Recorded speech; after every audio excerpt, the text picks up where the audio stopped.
Salamlayırıq bütün əzizlərimizi, bu əzaya yığışan, bu məclislərdə iştirak edən qardaş və bacılarımızı hər birini Allah müvəffəq eləsin, Allah hifz eləsin ki, Allah nəsib eləsin, ömür versin.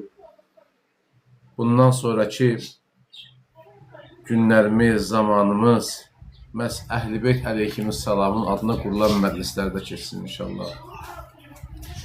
Neçə gündür Allah lütf edir, bu qapıda danışırıq, əzizlər dinləyirlər, sinəzənli eləyirlər, matəm saxlayırlar, şadlıqlarını, sevinclərini atıblar bir kənara. Xanım Zəhra salamullahu əleyhanın Yusifinə, Xanım Zeynəb salamullahu əleyhanın qardaşına, Peyğəmbər balasına, Əli və övladı Əliyə təsliyyət ərz edirlər. Allah bu ayın feyzindən, bu əzadarlıq məclislərinin savabından bizləri ayrı salmasın inşallah. Dürəndə, bugündə, ondan əvvəlki günlərdə də əzizlərimiz ki, iştirak edirdilər, dərsləri dinləyirdilər. Bugün də artıq ki, 8-ci məclisimizdir. Allaha sonsuz şükürlər olsun ki, az da olsa nəfəsimiz bu məclislərdə gedir, gəlir və Allah buna bərəkət versin inşallah. Bugün biraz fərqli yöndən məsələyə baxmaq istəyirəm. Bəlkə də biraz kontekstdən kənara çıxacağım, olsun ki, biraz elmi danışaq, biraz fəlsəfi olsun. Amma çalışacaq ki, əsas müddəaları sizin xidmətinizə bir çatdıraq. Baxın, iki cür hüzün var. İki cür hüzün var. Bir var müasir hüzün. Müasir, modern hüzün. Modern. Bir de var ki, mübarək hüzün. Deyəcəksiniz ki, bu nə sözlər kəlib olar? Modern hüzün nədir? Mübarək hüzün nədir? Əvvəldən bir dənə söz deyim, çaşbaş düşməyək. Amma dərs içərisində bunu qeyd edəcəm. Əvvəldən bir dənə söz deyim, amma çaşbaş düşməyin. Mən bir dənə bir iddia irəli sürürəm ki, insanın qəmlənməyə ehtiyacı var. Dərs əsnasında bunu izah edəcəyik inşallah. Yadıma düşsə, ağlım başımdan getməsə, huşum özümdən getməsə, zehni məni aldatmasa, xidmətçilər də yadıma salsa bunu izah edəcəyik. Əvvəldə bu söz deyirəm, insanın qəmlənməyə ehtiyacı var. İnsanın ağlamağa ehtiyacı var. Bəzən hər şey gözəldir, amma qəmlənmək istəyirsən. Qəmlənmək istəyirsən. Bu sözü yadıma salın, dərs əsnasında deyəcəm inşallah. Var dedik müasir hüzün, modern hüzün, bir də var mübarək hüzün. Modern hüzün nədir? Bu hüzün, bunu bu cürdə demək olar, sonu olan və olmayan hüzün.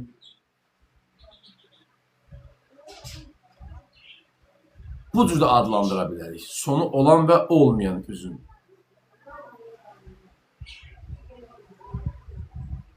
Sonu olmayan hüzün nədir? O depresiyadır.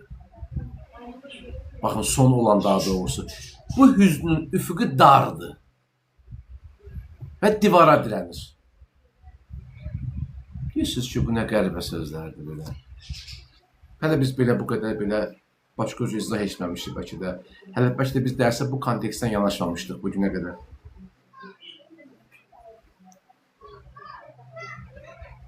Baxın, müasir insan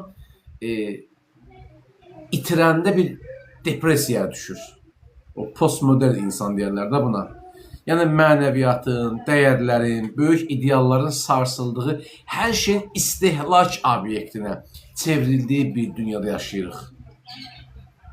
Baxın, sənin hisslərindən istifadə edə bilərlər, sənin duyğularından istifadə edə bilərlər, sənin sevgindən istifadə edə bilərlər, sənin xoş rəftarından istifadə olunan daha çox bir dövrdə yaşayırıq. Qoy biraz açın məsələni. Sənin sevgindən, birinə xoş baxışından, birinə mehriban davranmağından, birinə yaxşı münasibət göstərməyindən çox istifadə edirlər. Bu dövrə gəlib çıxmışıq sanki. Belə bir zamana gəlib çıxmışıq. Və insan bu itkilərin müqabilində başlayır depressiyaya düşməyə. Görürsünüz, biri sevdiyindən ayrılır, qəmli mahnılara qulaq asır. Biri övladı xəstədir, ancaq bütünlü günü narahat verici paylaşımlar eləyir, məsəl üçün, özünü daha da gərginliyə salır, daha da bədbinliyə qapılır. Məsələn, bəzi xəstəliklər var ki, bununla da qurtardı, mən sağalmayacam, bu düşüncə də olur. Sonra, mən niyə xoşbəxt deyiləm, niyə əlimin duzu yoxdur, niyə əlini bir daşa atıram falan. Belə bu cür kəlmələrlə bugünkü müasir insan özünü bu cür hüzünləşdirərək özünü depressiyaya salır. Mən bilmirəm, fikrimi tam olaraq çatdıra bilirəm yoxsa. Əgər siz Allah, mən biraz qəliz danışıramsa, deyin biraz daha da yumuşaq izah edeyim. Və müasir insan bunu özünə bir itki kimi görür. İtki kimi görür. Niyə? Tüm düşüncələri və istəkləri adətən nədir? Bir maddiyyata bağlıdır. Maddi aləmdən qopa bilmir. Hər şey pul görür, hər şey maşın görür, hər şey xoşbəxt olmalıdır. Evləndimsə ancaq xoş günüm olmalıdır. Bir işə daxil oldumsa bütün kollektiv hamısı yaxşı olmalıdır. Və övladım olsa övladım yaxşı olmalıdır. Yəni bir istək var, hər şey yaxşı olsun, hamısı yaxşı olmağını istəyir. Və iş addım atanda da o düşüncə nə olur ha? Ancaq o şey, məsələn, işin pərdə arxa tərəfini düşünmür ki, bu işin çətinliyi var. Kollektivdə bir söz söhbət ola bilər, bir küskünlük ola bilər, bir inciklik ola bilər, bu maşın qırıla bilər, bu ev təmir oluna bilər. Düşünmür burasını. Ancaq işin müsbət tərəfini düşünür. Bax, müasir insan bu hallarla, bu minvalla gəlib çıxır hansı həddə həyatdan küsür və tədric olunur sanki. Bir hərəkətsizliyə qapılır. Bəzən görürsən ki, günlərlə evdən çölə çıxmır. Ancaq bütünlü gün telefon, əlində telefon, otağında telefon, üzürsəm, ayaq yolunda telefon, hamamda telefon, toyda telefon, yasda telefon, işdə telefon, yemək yeyəndə telefon, çay içəndə telefon. Bir bağlılıq, bir qapalılıq formalaşdırır özündə. O bağlılıq və qapalılıq ki, özünü artıq təcrid eləyibdir. Özünü oradan çıxarda bilmir. Postmodern insanın xüsusiyyəti budur. Aleyküm əssalamlara. Postmodern insan budur. Gördünüz, dedik iki hüzün var. Biz bunu modern hüzün və biz bunu böləcəyik mübarək hüzünə və yaxud da sonu olan və sonu olmayan hüzün. Dedik, sonu olan hüzün o hüzündür ki, adam xoşbəxtliyi axtarır. Bayaq dediyimiz kimi. Hər şey addım atanda yaxşı, ancaq yaxşı olmağını istəyir. Mən niyə xoşbəxt deyiləm, mən niyə evim yoxdur, mən niyə əlim atdım hər şeyə, daşa çevrilir, hara atam quruya çevrilir, dəniz quruyur, okean quruyur, niyə bəxtim yoxdur, bəxtim olsa qız olardım, bəxtim olsa oğlan olardım. Əlimin bərəkəti yoxdur, həm əlimin duzu yoxdur. Bu postmodern insanın düşüncəsidir. Bu sonu olan bir dənə hüzündür və bunlar insanı tədricən məhvə doğru aparır və bir təcridə, bir hərəkətsizliyə aparır. Bir dənə hüzün var, fəlsəfi, mübarək hüzün var, yəni sonu olmayan hüzün. Nədir bu? Bu hüznün arxasında artıq bir darlıq yoxdur, bir üfüq darlığı, bir divar, bir hasar yoxdur. Bu üfüq artıq Allah, mütləq həqiqət və əbədiyyət dayanır. Əbədiyyət dayanır. Baxın, bu hüzün ayrılıqdan əmələ gəlir, yaranır. Doğru, belə deyək. Baxın, insan başa düşəndə ki, sən buranın adamı deyilsən, özünü ayrılığa hazırlayır. Baxın, Əmir Əl-Müminin Əli əleyhissalam ki, nə dedi son anlarında o zərbə alanında? And olsun Kəbənin Allahına canım qutardı. Bu dünyanın dəyəri mənə keçin ağız suyundan aşağıdır. Keçin ağız suyundan aşağıdır. Və o mübarək hüzündə olan adam başa düşür ki, ayrılıq mütləqdir. Biz bugün ayrılacaq, bura əbədiyyət deyil. Bura mənə əbədi məhəbbət verə bilmir. O qabiliyyəti yoxdur, o qüdrəti yoxdur, o imkanı yoxdur. Və nəticə etibarilə insan dərk edir, başa düşür ki, bunun axtardığı əslində bu da deyil. Və biz bu dünyada qərbik. Və bura aid olmadığını anlayanda insan neyinir? Hüzünlənir. Baxın, biz bir neçə dəfə bunu demişəm sizə, amma fürsət olmuyor bu sizə izah edəyəm ki, adam hər şeyi var, iş də var, güc də var, maşın da var, amma elə bir darıxır. Elə bir ürəyə sıxılır. Bilmirəm sizdə bu hallar olub yoxsa yox. Mesela aylıq maaşı da var, pis yaxşı dolanır da, övladı da var, şu ailəsi də var, evi də var, məsəl üçün pis yaxşı. Hər şey bəzən qaydasında, amma darıxır insan. İnsan darıxır. Və hüzünlənir. Bu, sanki ruhun bizə vermək istədiyi bir mesajdır ki, bəndəm, alidə olma, ha, sən buralıq deyilsən, gedəcəksən. Müvəqqəti burada özünü dolandır, biz gedəcək buradan. Biz buralıq deyilik. O hüzün, o narahatçılıq əbədiyyətə qovuşmağın narahatçılıqdır. Bu ümidsizlik deyil.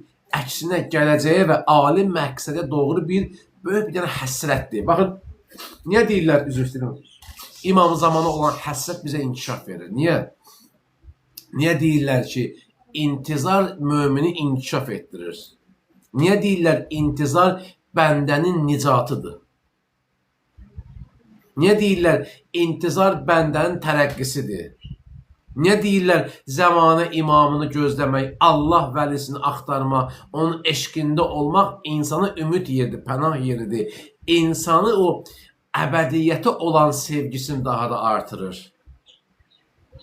Buna deyirlər, mübarək hüzün. Mübarək hüzün.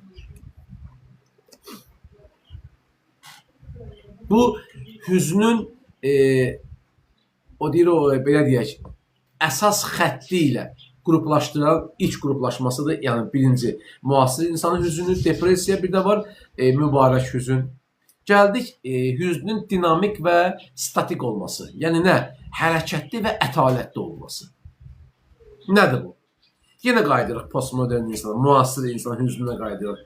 Müasir insan, bax, hər şeyin yaxşısını istəmək, yersiz istəklər, əbədi xoşbəxt olmaq arzusu, bir qadın xoşbəxtliyi, bir kişi xoşbəxtliyi, bir istək, bir şəhvət, bir başqa ehtiras, bir nə bilim, maddi aləm, gözəl şeylər istəməsi, qüsursuz olsun, problemsiz olsun, naqis olmasın. Bax, bunlar insanı daxilən iflic edir. Çünki istədiyimiz olmur axı. Bax, insan başa düşsə ki, hər istədiyi olmayacaq. İnsan anlasa ki, hər istədiyimizə hə deyilməyəcək. Yəni, biz əslində yox eşitməyə alışmalıyıq, öyrəşməliyik. Yox deməyə də bacarmalıyıq, yox eşitməyə də bacarmalıyıq. Bunları nizamlaya bilməsək, insan daxilən neyinir? İflic olur. Bu ifliclik insanı salır bir qaranlıq otağa, bütün enerjisini soğurur, dünyadan qoparır və insan öz məninin, öz egosunda boğulur. Gözlə, saat 3-də yuxudan qalxır. Həvəs yox. Saat 12-də yuxudan qalxır. Həyata həvəs ölür, enerji tükənir. özünü bir qadın kimi xoşbəxt hiss eləmir, özünü bir bəy kimi, kişi kimi qəlb aramlı, xoşbəxt kişi hesab edə bilmir. Saat 5-də 6-da yuxudan durur, bir çıxır söz siqaret çəkir, məsəl üçün, geyim sayxana bəs başımı qatır falan. Yenə eyni, hər gün eyni hamam, eyni tas. O məsəl var, xoşbəxt deyil. Niyə? Çünki bunun istəkləri, çünki bunun arzuları, onun istədikləri, arzuladıkları, gözləntiləri hərəkətsizdir, dinamik deyil. Amma o dinamik hüzündəki, o mübarək hüzün ki var, bunun əks mövqeyini durur, bu fəlsəfi irfanı hüzün ki var, insanı hərəkətə keçirən bir yanacaqdır bu mübarək hüzün. Baxın, Aşura hüznündə gördüyümüz kimi bu kədər insanı ədalətsizliyə baş qaldırmağa, özünü təmizləməyə, katarsizə deyərlər buna və fədakarlığa söyləyir. Görürsən, adamlar necə həvəsdən gedirlər Tolstoya? Adam da bəyən yasa həvəsdən gedər. Adam da bəyən bir dənə matəmə şövqlə gedər. Adam da bir dənə matəmə bu qədər eşq məhəbbətlə gedər. Adama nə deyərlər? Adam da yasa sevinclə gedər. Deməli, bu sevinç o mübarək hüzündür. Bu da zülmə qarşı bir etiraz var. Xatırlayırsınız, Qaraman müharibəsində kasıbından tutmuş da imkanlısına qədər ancaq fikrimiz, zikrimiz Qarabağda idi. Hər gün əskərləri izləyirdik. Hər gün şəhid o görüntülərini görürdük. Qazi qardaşlarımızı görürdük. Ailələrlə qovuşmaqlarını görürdük. Necə fikrimiz, zikrimiz ancaq orada idi. Niyə? Çünki o işin ucunda və kökündə zülmə qarşı mübarizə aparmaq vardı. O şəhidlərin o tökülən qanlarının intiqamı var idi. İllərlə o analarımıza, bacılarımıza Xocalı soyqırımında 20 yanvar hadisələrində edilən o zülümlərin ağrısı, acısı vardı. Qanımızı hopmuşdu, sümüklərimizə qədər hopmuşdu, ruhiyyəmizi hopmuşdu. Adam başa düşür ki, İmam Hüseyin ailəsinə edilən müsibət və təzyiq, o faciə, o soyqırım əslində bəşəriyyətə, insani dəyərlərə edilən bir dənə zülümdür. Fərqi yoxdur, mən dünyanın bu tərəfindəyəm, dünyanın o tərəfində bir dənə bir zülümə qarşı, bir insanlığa qarşı zülüm olsa, mənim içim yanmalıdır. Bir müsəlman qardaşıma qarşı bir əziyyət görürsə haradasa, o insanı yandırır, o insana təsir qoyur. Bu mübarək hüzündür ki, bu bir yanacaqdır ki, mən istəyirəm alovlanam, ateşlənəm, nəsə bir şey eləyəm. İçimdə bir kədər hissi var, zülmə qarşı bir mübarizlik var. Bu məni dinamik inkişaf elətdirir. Bu hüzün insanı passivləşdirmir. Əksinə onun iradəsini daha da itilir. Ona görə insanlar eşq və şövqlə gedirlər məhərrəmlik məclislərinə, Tasuğa gedirlər, Aşura gedirlər, ziyarətlərə gedirlər, Ərbəyin mərasiminə gedirlər. Bu, bunun hərəkətli olmasıdır, dinamik olmasıdır. Mübarək hüzün və modern hüzün biz keçək 3-cü qruplaşmasına, egoizm və empatiya. Bunu da deyim, sözünü bitirim inşallah, çox sizi yormayayım.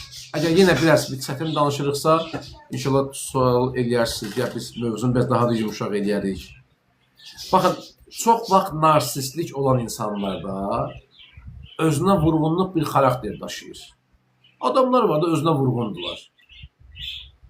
Mesela adam var məsəl üçün, Allahla görüşü o qədər bəzənmir, adam var 20 dəqiq, 30 dəqiq güzgün qarşısındadır. Özünə vurğundur insan.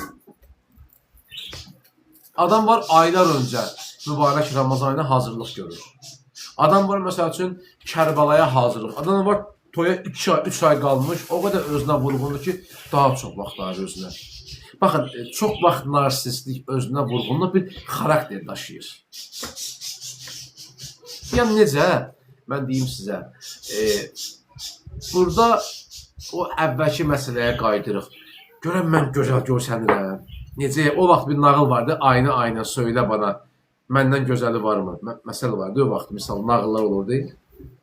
Yəni sanki insan bir güzgünün qarşısında duranda deyir ki, görürsən orada məndən qəşəng kim giyinəcəkdir? Kim məndən yaxşı giyinəcək? Kim məndən qəşəng bəzənəcək məsəl üçün da?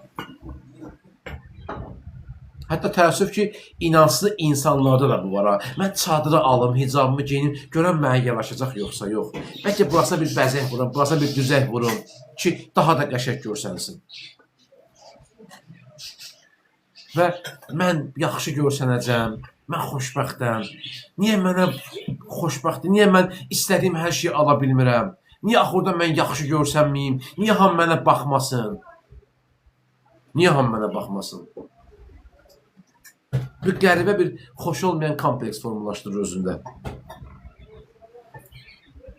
Amma mübarək yüzün neynir? Mübarək yüzün sərhədləri aşır. Mübarək yüzün budur ki, bəşəriyyətin adısına, zülmə məruz qalanlara duyulan empatiya. Mən bu qaranı geyindim, zülmə etiraz edirəm. Baxın, qara paltar geyinmək normalda bəyənilmir. Şəriətdə fiqh oxuyan qardaşlarımız, bacılarımız, tələbələr yaxşı bilirlər. Şəriətdə qara geyinmək bəyənilmir. Mənim məkruhatı var. Ağ geyinmək gözəl, müstəhəbdir. Amma bu matəmdəki insanlar qara geyinirlər. Bunun bir mənası budur ki, mən əza saxlayıram, əzadarlıq edirəm.